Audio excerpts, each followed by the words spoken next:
Hello and welcome to the 18th McKnight's Online Forum. The second session for today is entitled The Value of Vital Sign Monitoring, Enabling Proactive Care. I'm McKnight's editor Liza Berger and I'll be your moderator today. Our session's featured speakers are Susan Coppola, Advisory Specialist with Sabra Healthcare REIT, Dr. Donna Edelson of the University of Chicago Medicine, Linda Mayhew, Director of Clinical Care Management for Xander Cardian, and Richard Merritt, President of Xander Cardian. Now for a few housekeeping items. If you are having audio problems with this broadcast, please first check the volume control on your machine. This is the most common cause of hearing problems. Also, we will have time for a Q&A session near the end of the presentation. If you have any questions for our panelists, please feel free to write them out and submit them directly to us starting now.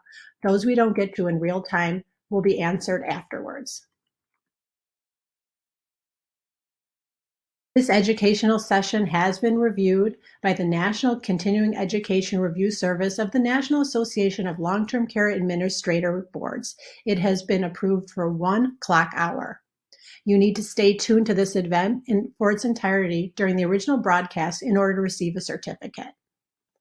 If you have listened to the broadcast in its entirety, you will receive a certificate within just a few business days. If you provided a valid NABID number, your credit will be reported on your behalf within just a few business days.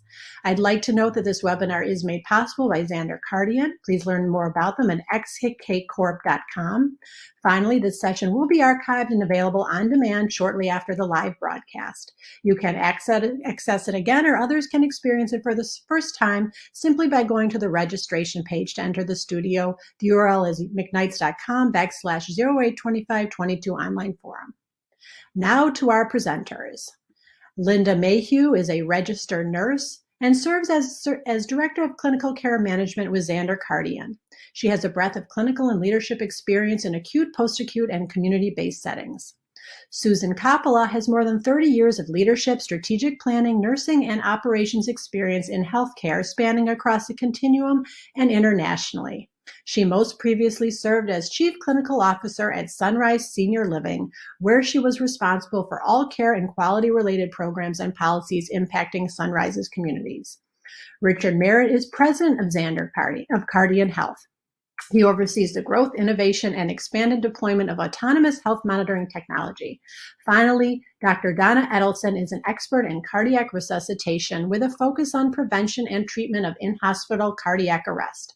Her efforts in measuring CPR quality and using team training and post-event debriefing to improve resuscitation quality has been widely cited. So, Dr. Edelson, I understand there is some very interesting science behind vital sign monitoring. You're going to give us a little background on this. Is that correct? It's Linda. I can walk us through the agenda really quickly. So thank you so much for the welcome and introductions. Dr. Edelson is going to talk us through the science and how using vital signs to predict patient deterioration has been studied in the past. I'm going to take you then through some of the issues and the current challenges facing staff.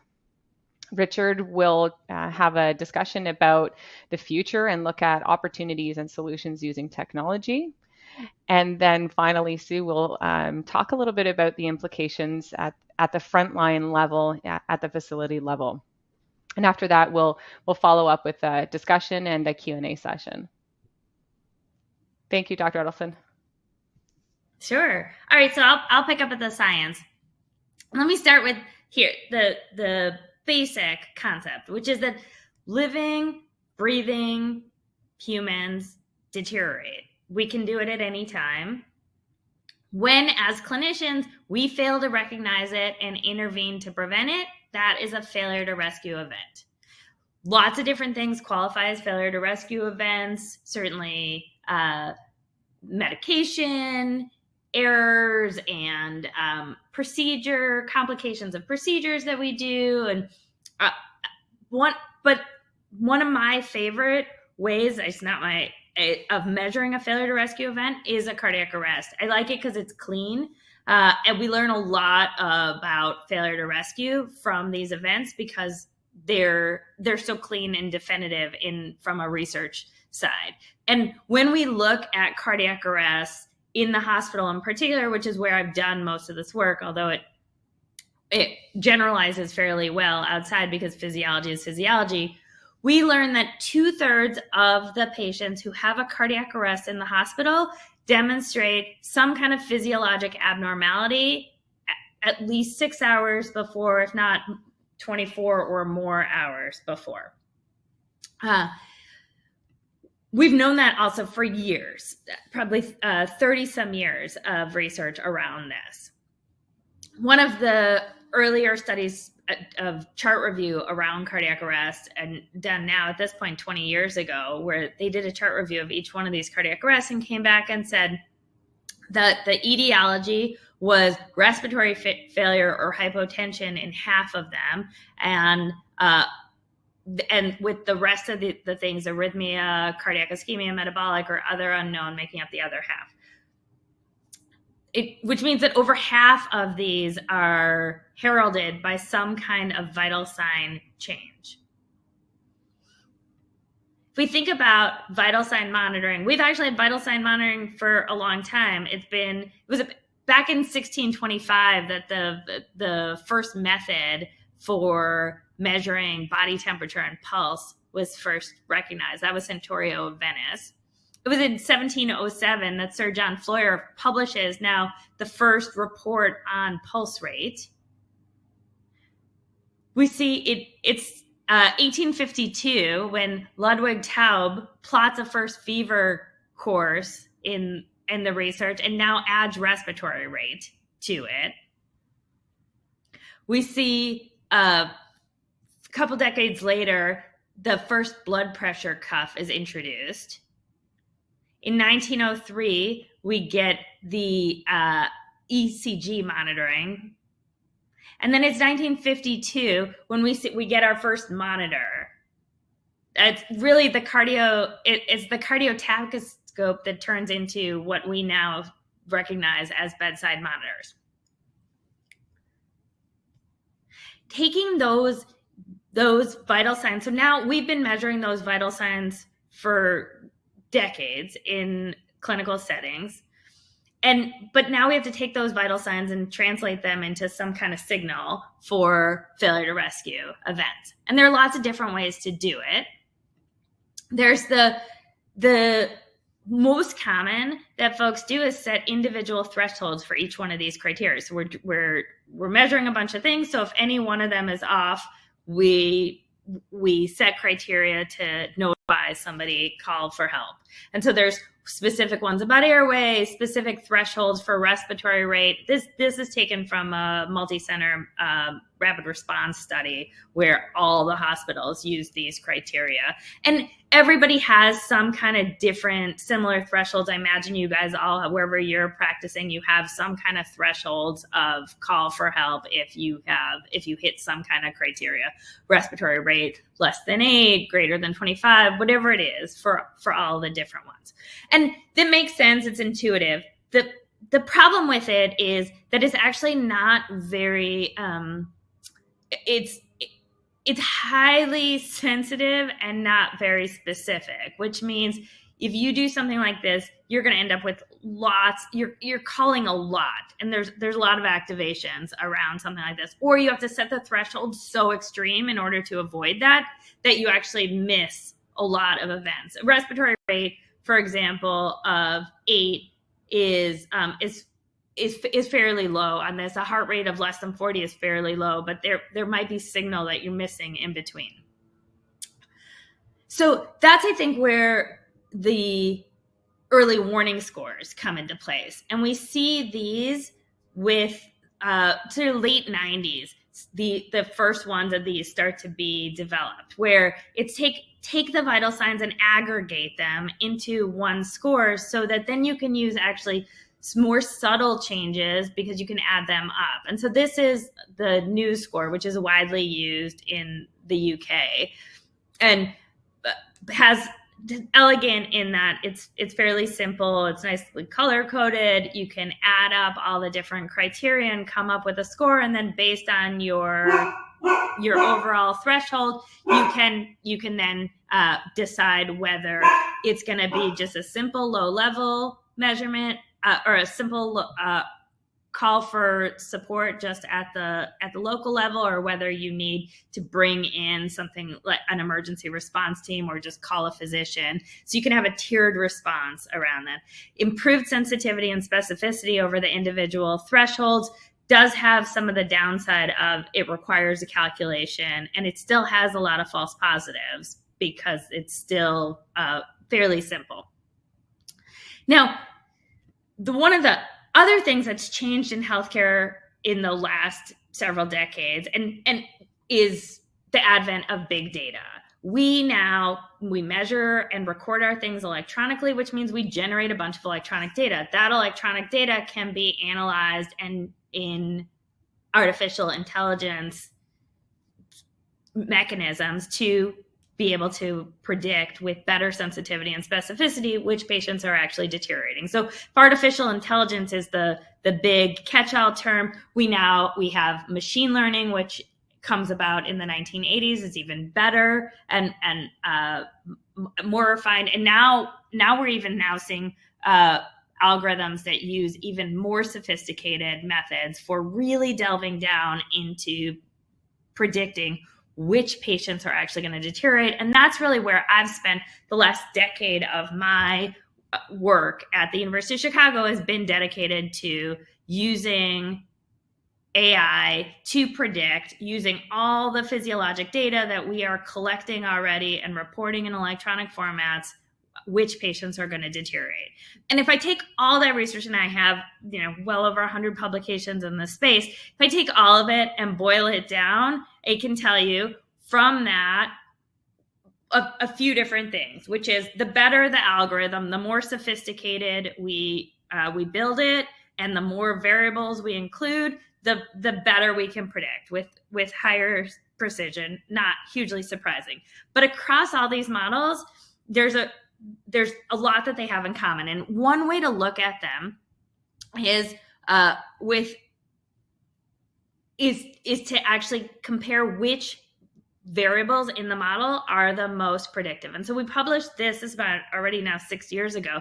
But regardless of how you take these models and how you cut them, we learn the same thing. Consistently over and over, respiratory rate turns out to be the single most predictive of the inputs to the model, followed by heart rate.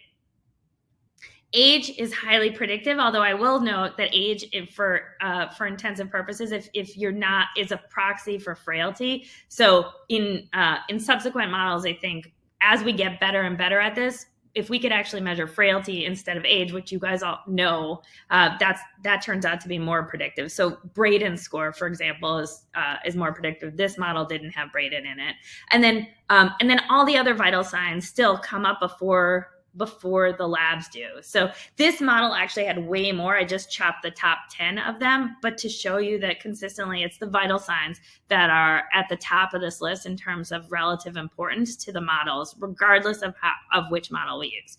And then we can do things like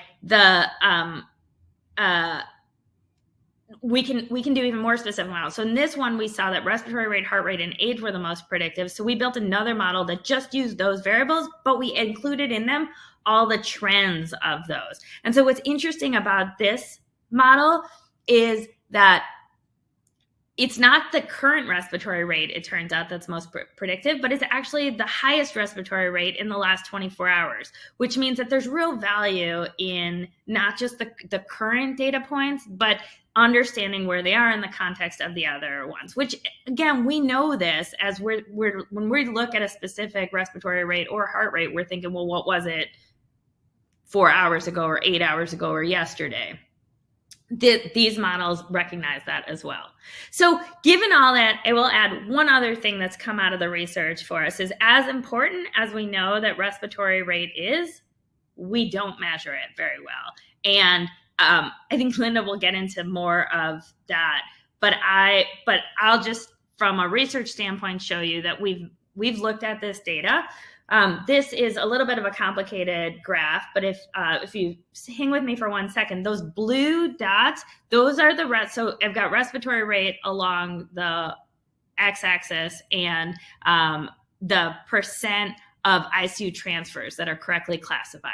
So let me show you that the blue circles, those all represent, that's the distribution of respiratory rate over time, or predictive accuracy, and the size of the bubble shows how often. And you can see it's a nice smooth circle of respiratory rates because we see them all over the same, because when you measure it with a electronic pod, you get actual true physiology and you get a nice continuum. When you look at what's documented, and those are the orange circles, what you see is that respiratory rates cluster around 16, 18, or 20. In this study, it was the 18 bubble is the biggest, but you see the 16 and the 20 are big too. And that all is going to be important. Again, if we think that respiratory rate, in fact, if we know that respiratory rate is the most important, we probably need to do a better job of measuring that. And I will leave it there and hand off to continue the discussion on how we do this better. Thank you, Dr. Edelson. So again, I'm Linda Mayhew, and I'm going to just quickly chat a little bit about the challenges in measuring and using vital signs in the post-acute space. So inherent in the biggest issues in why we're not able to use vital signs to their full kind of scope or full value is that in most post-acute settings, we are really relying on manual vital signs measurements. And manual vital signs measurements, in many cases, are often plagued with errors and estimations, as Dr. Edelson just sort of showed there as well. And collecting vital signs manually ultimately is kind of a challenge, partly because it truly is a skill. And even though this is sort of a foundational skill that is taught really early on in any kind of clinical education, we know that when we look at different clinicians and how they measure vital signs, their inter-rater reliability is actually quite low. So if we take a few nurses and we ask them to measure vital signs of patients, of the same patients, we get a very big range of readings. And because of that, clinicians are taught and generally most comfortable with this notion that if you see something unusual, you either write it off as being, probably incorrect, or you're encouraged to actually do it again and again to ensure that it's actually correct before you make treatment decisions based on that.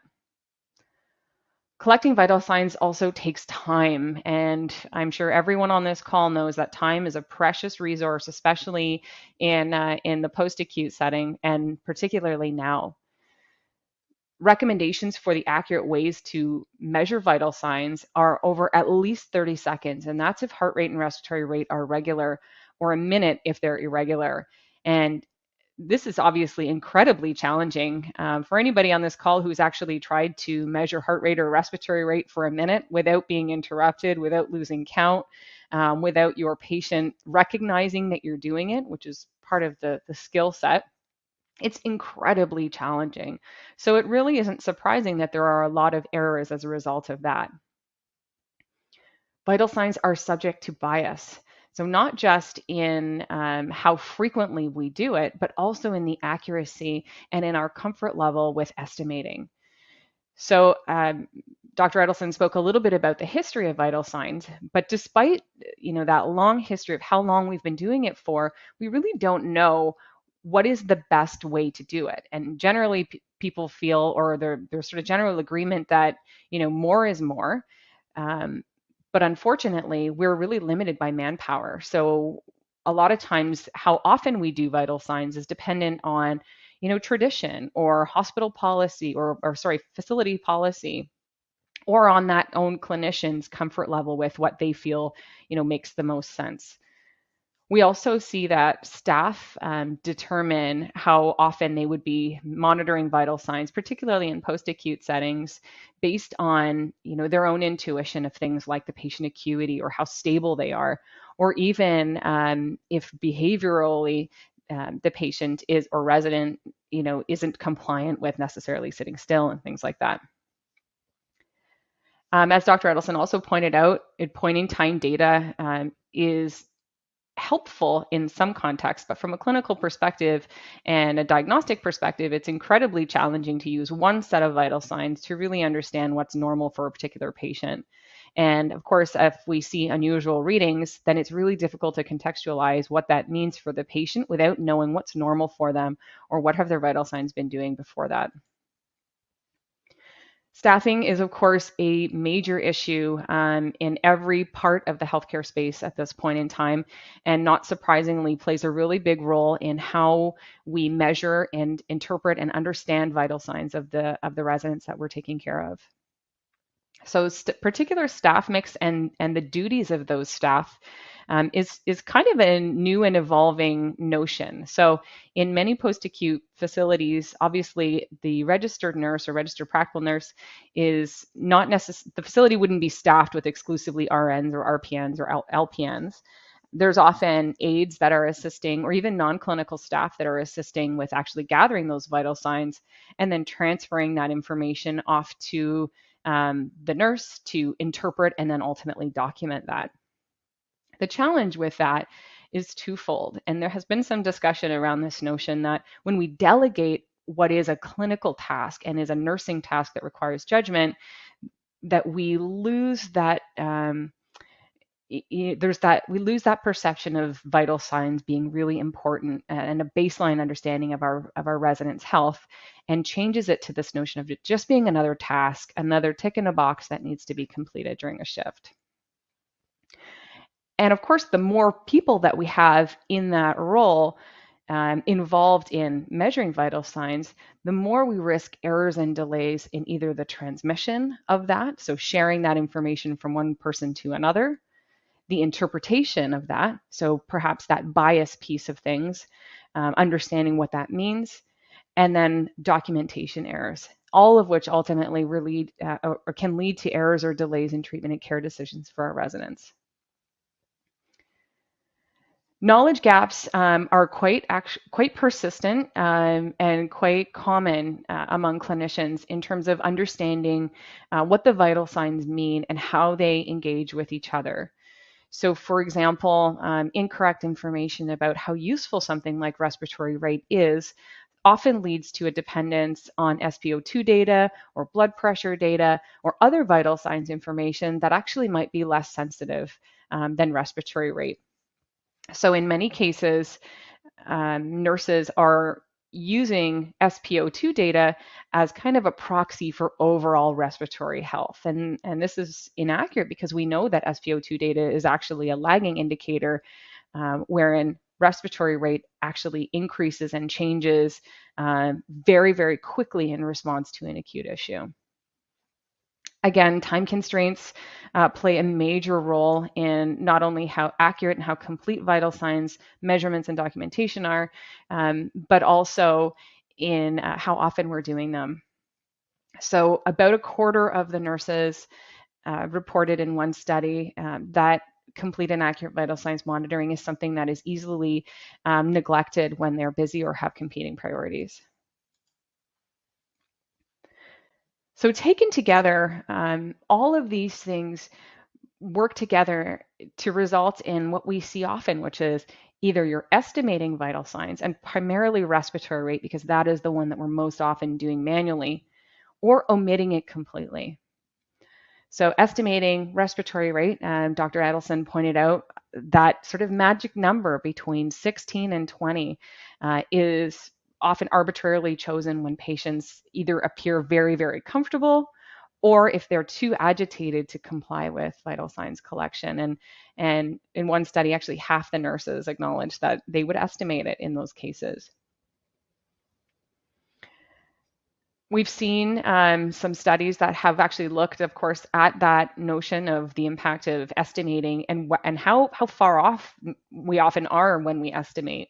And in one study, actually, respiratory rates between 18 and 20 were only accurate 3% of the time.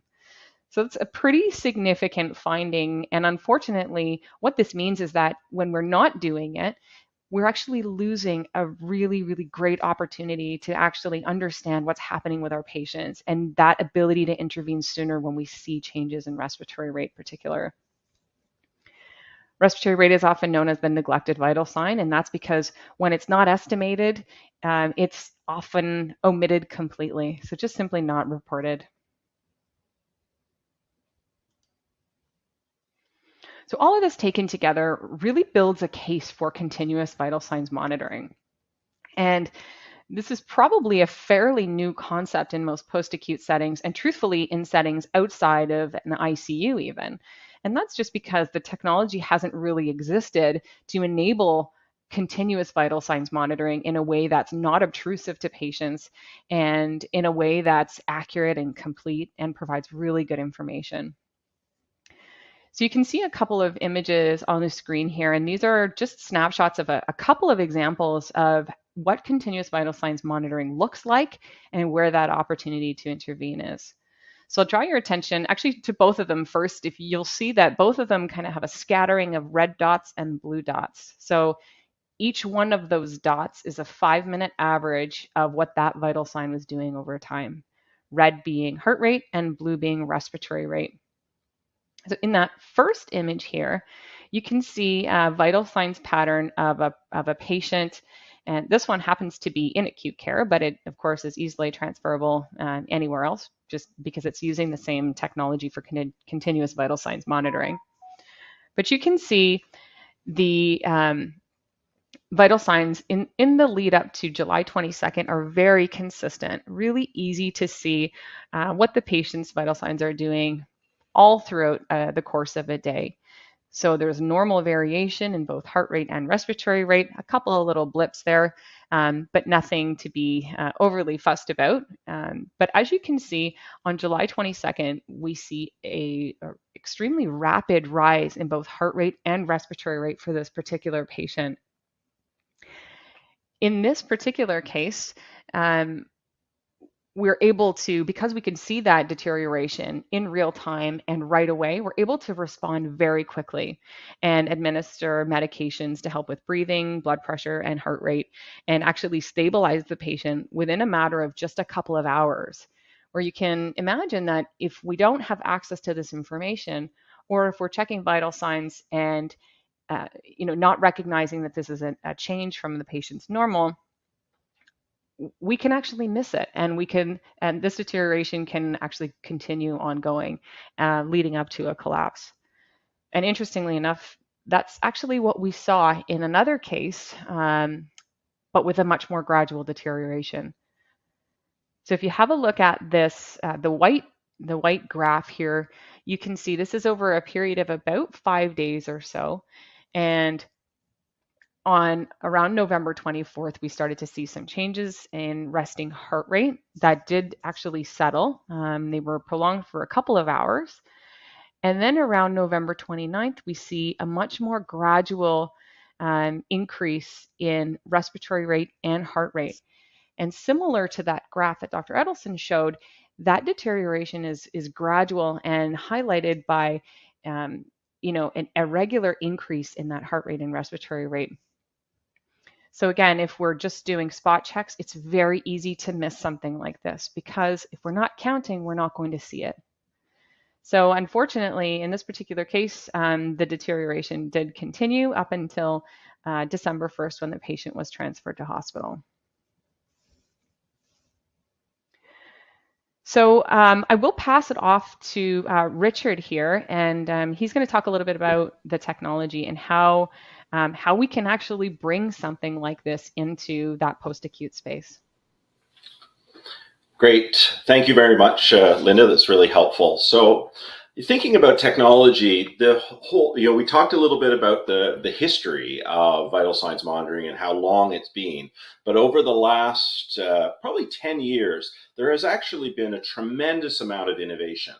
And what's interesting is many times that innovation hasn't been coming from kind of a traditional medical perspective. It's been coming from for example, Fitbits and Apple Watches and consumer type products, as they've really developed the sensors and the miniaturization of different technologies to really make it easier to collect vital signs. And so what I wanted to do was just give a little overview of kind of the three kind of classes of types of products or devices that are out there, and just a little bit of pros and cons of each type.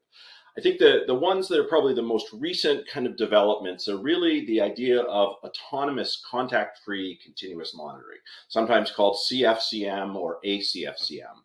And what these technologies are doing are really looking at very small changes of your chest and your chest wall, and being able to measure those changes and that level of kind of micro movement, or even getting to a heart rate with sort of the nano movements of the skin, and being able to measure that continuously. And that can be done through radar technology or other technologies that may be kind of non-invasive and not really directly in contact with the patient. So the advantage of this is obviously that these kind of happen autonomously. They're just collecting this data without a clinician or a patient even having to intervene in any way, shape, or form. It can get thousands of measurements, so it's continuously collecting. It can take this information. So getting to the point that both Linda and Dr. Edelson made around the importance of a trend over time, it can allow you to build those visibility of trends over time. And depending on the technology, some of the technologies are really medical devices, and so have been approved and validated by the FDA. There's others that are more consumer devices, so something just to be aware of. But right now, those technologies are limited to detecting respiration rate, heart rate, presence, and motion. Interestingly, the value of that is what we just talked about, is about the importance of both heart rate and respiration rate. And you have to be within a certain range of a sensor. You have to be relatively near it to be able to collect that information. So you look at the next class of products, and this is when there's been a lot of consumer innovation, and that's really different types of wearables. And that might be a watch that goes onto your hand. It might be a little finger stick. It might be a patch that is, placed on your chest. And so this information is providing certain vital signs, and most of the time, or many times, these are wearable in the sense that you can walk around and move. Some are still wired in, so those obviously have a higher level of limitation of movement, but many of which are ones that you can walk around. They're highly consumer oriented. You can think of something like an Apple Watch as something that everybody is wearing, so there's less kind of concern about it. People are getting more used to it. Depending on the product, it may or may not be FDA approved for actually collecting vital signs. So it's an important thing to understand. Many of these products don't provide respiration rate. It really depends. Each technology is a little different in terms of what it's collecting. I think the biggest piece is kind of the patient compliance. So are people actually going to wear it? I certainly can speak to, I have a 99-year-old uncle who just passed away, and he was in his home until right at the end of his life. And he had a little pennant around his waist, and it would almost like a stubbornness of, I'm not going to wear this, and I'm going to be determined not to do it. So you have a patient compliance point of view. You have issues of battery life. You have issues of the watch disappearing and losing that. So those are things that are challenging. And then battery life has always been, a challenge. I think that's technology is getting better, but that, you have to charge it, or it's a disposable, and then you have a cost issue with that. And then the third group of products are really connected vitals devices. So thinking of a traditional vitals device that you might see that you would wheel into different patients, but connecting that wirelessly to the electronic medical record. So allowing you to eliminate some of the duplication of effort, the lag in time from when you take a vital to when you actually document it in the chart, and some of those documentation delays. The good thing about it is it generally has all the kind of traditional blood pressure measurements. The challenge of it is it really doesn't provide respiration rate. That's still generally, at least in the technology that's used in long-term care, usually still that kind of manual subjective measurement. It requires obviously a lot of staff time to go around and actually do the vitals collection, and it's really not continuous data. And probably in long-term care, if you want to get continuous data, just the level of effort that would be required to use this is probably somewhat unrealistic. So you don't get that continuous data. So let me just talk a little bit about remote patient monitoring, because I think it's important to think about this technology, but it's also important to think about how do long-term care facilities and post-acute facilities actually get access to this technology. And particularly for folks who are in the United States, this has been an area that the Medicare in particular has really wanted to increase the access for patients to have remote monitoring. Based on all of the data that's been published, they've actually set up a reimbursement mechanism really to allow patients to be monitored. And really the initial focus or the initial discussions and a lot of the time that's been spent has really been on monitoring patients at home. And those codes, which are physician codes or codes done by a nurse practitioner or physician or qualified director, those have not been used very actively in long-term care. But the vast majority of people who are in a long-term care facility actually would qualify or likely qualify for remote monitoring. So what that allows, a long-term care facility to do is actually get financial support for the actual cost of the devices themselves, as well as, and probably more importantly, clinical support to really evaluate this continuous data and be able to provide actionable insights to the local team in the long-term care facility. So what happens is you kind of work together and you add this, I'll call it second set of eyes and support for the long-term care facility from a remote monitoring company or physician group that can help to provide this. And they're being paid for or reimbursed by Medicare for that service, but they're really able to support the local long-term care facility team. So they don't need to take on another burden of really looking at this data and understanding this data.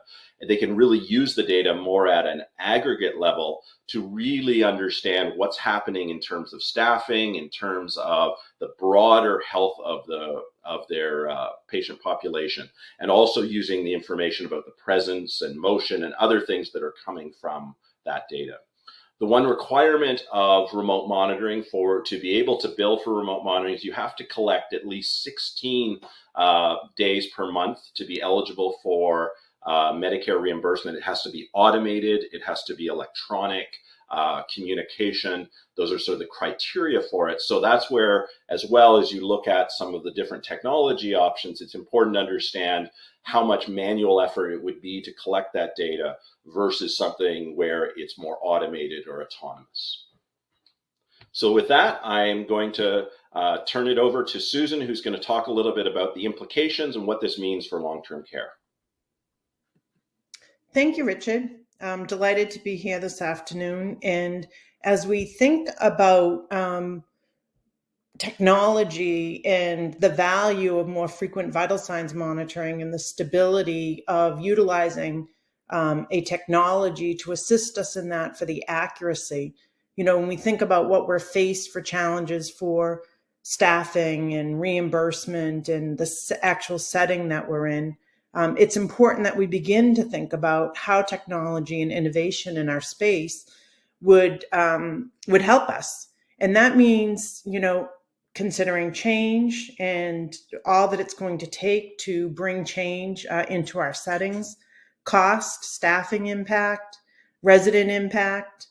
And I would say most importantly, when considering any use of technology in our space, we need to be considering the setting that we're in, whether it's assisted living, skilled nursing, independent living, because that's going to really drive the best way to understand how we get the most value, how we use the technology, and how we become very efficient and effective through incorporating technology that's been in other spaces for a longer period of time into our space to make a difference to our teams, our residents, and our owners or others. So when we think about the implications to our centers and our teams and the transition to proactive care, let's just think about, in general right now, we do spend a significant amount of time, energy, effort, and resources reacting to changes in condition and events.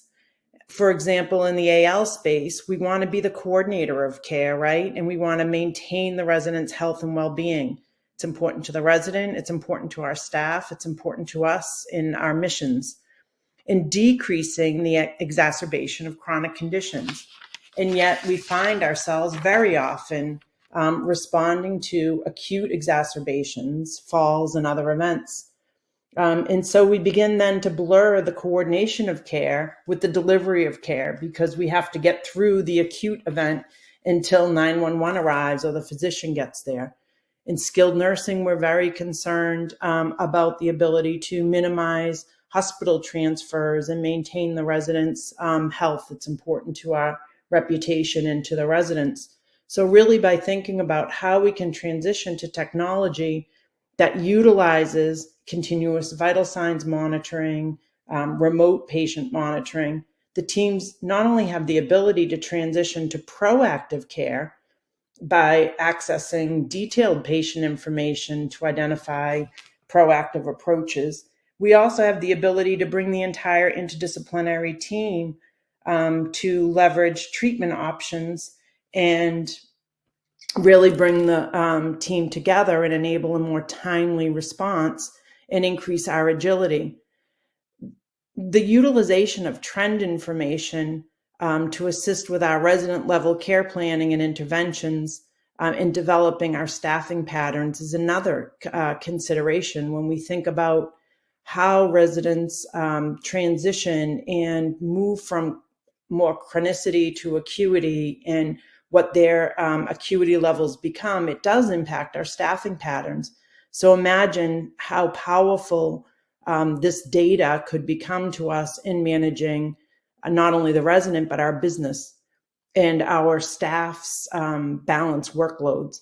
And it also would allow us to correlate the insights of time spent when we think about the ability to look at motion and other data elements around the use of technology. Now, the implications to resident and family, when we think about the use of technology and the ability to utilize big data in smaller chunks, it really does show a clearer picture of resident health and well-being, and it allows us to support the resident's choice, gaining the use of this information to guide discussions and care planning activities in consideration of the resident's needs, what their wants are, and their choices for advanced directive planning in particular. It can support decision-making and help the family really understand definitions of quality of life. When we think about respiratory rate being a leading indicator of changes in condition, think about what it takes for energy conservation and coordination of a resident's day and participating in more joyous aspects of life. So it can be very impactful to planning out a resident's day, assisting their family and the resident themselves with end-of-life decision-making in a positive way. When I think about close monitoring and the potential challenges and considerations, there's really three big components that jump out to me on any implementation of change, right? It's communication, it's the coordination, it's the definition of roles and responsibilities so that it's clearly weaved into the way in which we begin to monitor in long-term care, because it's a lot of different components to bringing technology forward. And we also need to consider it is one more thing, right? Oftentimes it's we can get into alarm fatigue with all of the variety of alarms. And to Richard's point around thinking about remote patient monitoring, vital signs monitoring, how CMS in the skilled setting is looking at this type of monitoring, that third party, that physician involvement really becomes an important prong in the consideration to minimize the challenges and the importance of the roles and responsibilities. So a few notes here on things to consider, but I think ultimately it is communication, and it is having roles and responsibilities and responses really, delineated and called out. I think in the end, we need to say yes to, ways in which we can mitigate team member burnout, save our licensed nurses time, and get to much more accurate and worthwhile information that really informs us. We can improve our staff retention by using non-invasive technology. So how can we do that in a positive way? And transitioning to earlier detection and proactive management to inform our decision-making, and helping our residents and families feel more comfortable, and enhanced monitoring can bring that forward. Reducing exacerbations of chronic conditions really can enhance the quality of life and decision-making of our residents and help our team members to prioritize. So in the end, I think by advancing technology and considering other sources of information, we can impact our clinical and operation and financial outcomes. We can enhance resident and family satisfaction, and we can do this through sound innovation. If you always do what you've always done, you'll always get what you've always got.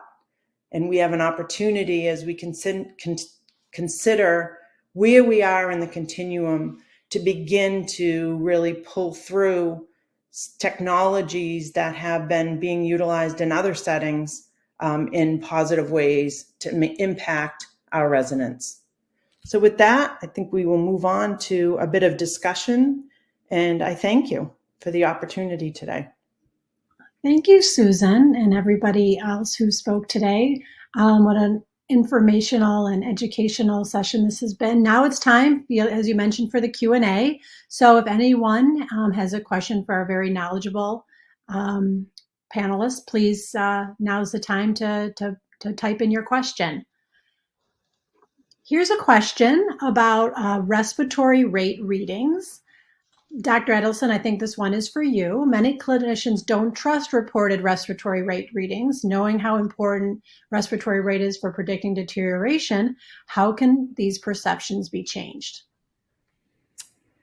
So I generally don't trust any respiratory rate that is 16, 18, or 20.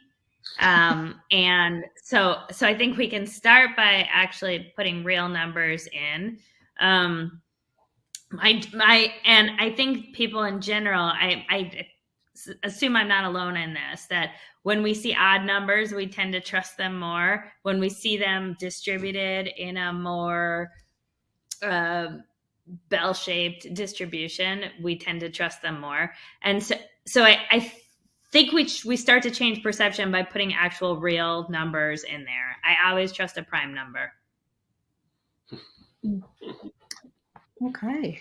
It's Linda. I'll just add as well. I think the more we advance and the more we use automated ways to capture some of this information, it feels like there's a little bit more accuracy to some of that. So I think the more that we get used to seeing accurate numbers, and obviously to your point, Dr. Edelson, the more that we are confident in the numbers and the more that we see how those actually tie into capturing deterioration, the more we're going to start to actually feel confident using it and understand how important it is to measure it accurately.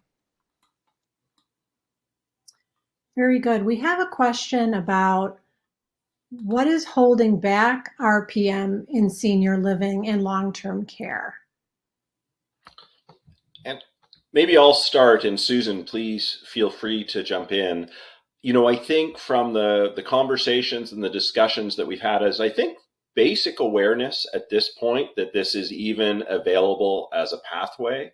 I know from a CMS perspective, when they created these remote monitoring codes in 2019, they actually were surprised at how little they were actually utilized. They were actually disappointed. And over the last 2 years, they've really worked, and I think COVID obviously has had a big piece of it, to make them easier and more accessible. And looking at what the requirements were to be able to meet the needs from a RPM perspective. So I think they're very different than they were when they were launched in 2019.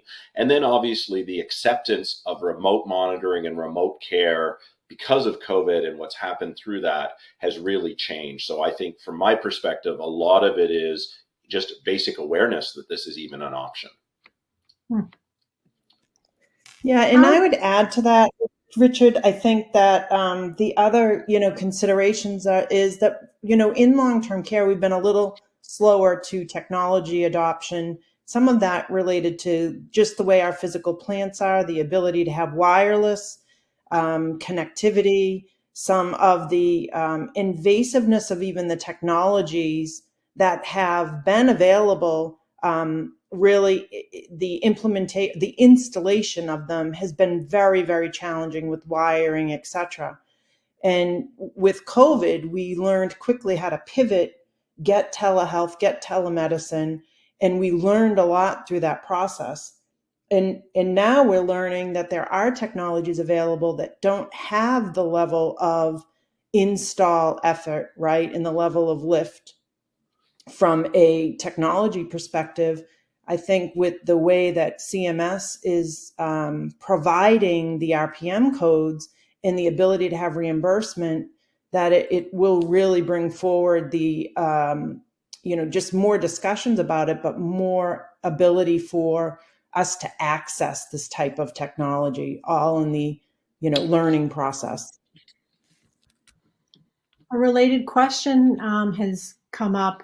What are the potential indicators that remote patient monitoring will be able to record, like blood pressure, et cetera? Can you comment on that? Sure. From the perspective, I'll look at it from the perspective of the technology. It really is what is available from a technology perspective. So whether that be respiration rate, heart rate, SpO2, blood pressure right now, I think is still a more traditional measurement, still requires a reasonably significant amount of intervention, either by the patient or the resident or the clinician to be able to deliver that. So it's not as automated as I'd say some of the other ones. From a reimbursement perspective, they're really, it's a broad definition of physiological parameters. So what are things that are, and what is the clinical value of it? So it could be something like spirometry measurements. It could be other things like that, but it has to be automated. It has to be at least 16 readings a month, and it has to be valued. It has to be a chronic condition that there's a value and a clinical rationale to collect that information. Mm-hmm. Here, a related question is as well. Can RPM, quote unquote, as a service overcome many challenges, with the installation and IT? I would say that, in the end, there's a technology aspect of the installation and IT that Susan spoke to. Is it wireless or is it wired? So the technology, I think it depends on the technology that's being used and how much intervention is needed. But certainly as a service model, the whole area of RPM to have the complete package that includes both the technology and the clinical service and support, I think can really make it easier to implement and make it be one less thing that an operator of a long-term care facility or assisted living may have to deal with themselves, because there's kind of an out-of-box solution that they can subscribe to. Mm-hmm. How do you envision senior care facilities managing vital signs collection in the future? Susan, this might be a question for you. Sure, and maybe Linda, feel free to chime in. I mean, through continuous vital signs monitoring, really that's a time saver for our team members. And then determining which of those vital signs actually flow into the health record through the use of, in working with physicians and other data elements, I foresee that this will, in long-term care, become the way in which we do vital signs collections. It will bring more accuracy and a significant amount of time savings to our team members and impact the residents as well. So I think, we've got work to do in this area as far as getting it acceptable and working through protocols. But I see this as a definitive way for the future of long-term care. Thanks, Sue. And I'll just add to that as well. I think one of the unique things to consider in the senior care space is that for many of these residents, this is their home. This isn't an acute environment. So we really need to consider, providing care in this way that's still respectful of the fact that this is somebody's home. And this is, we don't want them to feel like they're in an acute space. We want them to feel comfortable and safe and at ease. And so if we have a way to do that, where we can monitor closely, but without doing such invasive measures and requiring, a lot more action or compliance from the staff or from the residents themselves, then that's incredibly powerful because we're providing better care in a way that's respectful of the fact that this is their home. Mm-hmm. And Linda, add to that, right? The fact that this isn't a wearable, there are ways that we're not utilizing wearables, right? There's different ways in which we can collect vital signs, as Richard reviewed. But imagine if we could get to the technology with accuracy that we do not have to wear an Apple Watch or another type of device and we could get accurate data. So I think as we continue to evolve in all areas in the world in itself and technology, we're going to have a lot of opportunity to balance the way in which we can obtain information. Mm-hmm. I think we have time for one more question. This might be a big question, but can you tell us about the use of RPM, remote patient monitoring, in the home, the actual person's home, and can it be incorporated into hospice and home health? I can take this one, Richard, as well. Please feel free to chime in. I think this is the future, right? And when you're designing a technology that looks at supporting residents in their homes, you have to do it in a way that's, again, respectful and non-intrusive.